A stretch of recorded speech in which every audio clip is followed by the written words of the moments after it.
mon nom est Gilles Chamberlain.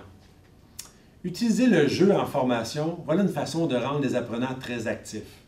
Maintenant, je suis honnête avec vous, plusieurs personnes ont des réticences par rapport à l'utilisation du jeu. Souvent, on entend les gens dire « ça va créer un tel engouement, ça va être difficile de faire la discipline dans mon groupe ». À l'inverse, d'autres vont dire « je ne suis pas certain que les gens vont vouloir embarquer dans mon jeu ».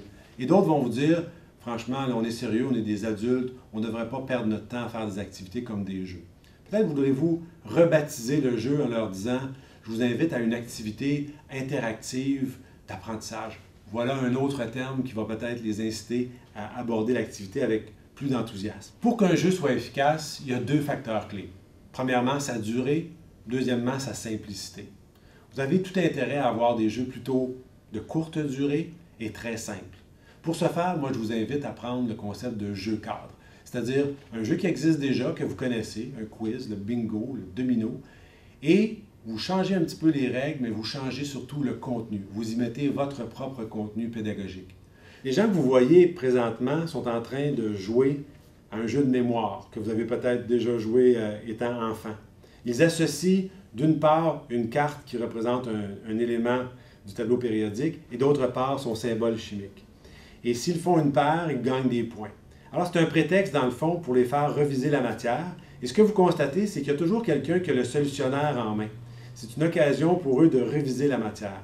Ce serait probablement difficile de les inciter à l'extérieur d'un cadre ludique à reviser comme ça la matière d'une façon aussi attentive. Mais là, ils veulent gagner le jeu. Donc, ils mettent leur attention sur ce solutionnaire. Cet autre jeu que vous voyez, ça ressemble un peu au principe du domino. On doit associer le nom d'un pédagogue à sa contribution dans le domaine de la pédagogie. Et on doit donc apparier les cartes de la bonne façon et il y a un système d'autocorrection pour les guider dans un auto-apprentissage.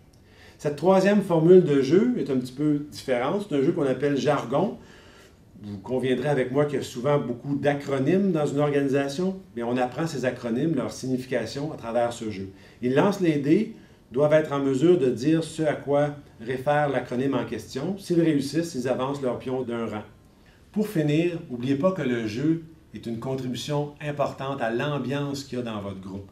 Ça peut être une très bonne façon, en mode brise-glace, de créer tout de suite une belle ambiance dans la salle de formation. Ça peut être une façon, quand on a passé à travers une théorie un petit peu difficile, de créer un petit moment de détente, un moment plus convivial. Ça peut être une belle façon aussi, en fin de formation, de faire une sorte de récapitulation de ce qu'on a vu. Alors, je vous souhaite beaucoup de plaisir et de succès avec vos jeux.